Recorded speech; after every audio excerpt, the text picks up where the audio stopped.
Anyway, definitely Hallows Part 2 makes more sense than most for a video game, with the whole Wizarding War and with the battle with Lord, you know who.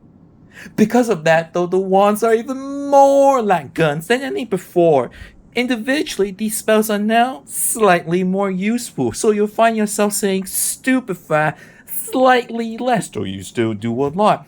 With each new spells, you'll be doing things like sniping enemies in the distance with Petrificus Totalis, breaking shields with Expelliarmus, pull out a rapid fire machine gun with Expulso, and using homing missiles with Impedimenta. Homing missiles! I don't really need to tell you.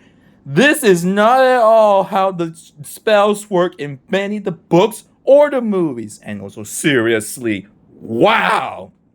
And with all the extra time that the developers had to make this game, since it's only 3 hours max, they did decide it was okay to put a tiny bit more effort into the actual gameplay. They probably actually listened to the feedback that they got from the angry mothers and grandmothers who bought their kids this crap. Well,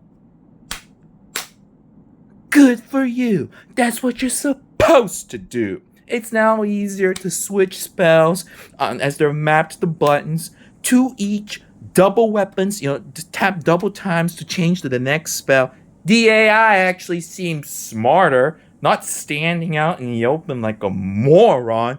And now, because the fact that spells mimic ballistic weapons, which is effing BS, the individual spells are slightly more useful in the way that this requires planning. Some spells are required to break their shields first or to knock them off balance, but that's it. You also get to play as other characters in the Harry Potter game, defending the Hogwarts castle, like Minerva, Shane, Jimmy, Ron, Hermione. This was kind of cool until you realize they function exactly the same as each other. One is a more powerful, there's not much of any difference. In fact, Minerva walks slow as molasses. This is an extremely wasted potential. Lame. Oh no, and you found that the gameplay is improved a little bit until you realize it doesn't even cover 3 hours.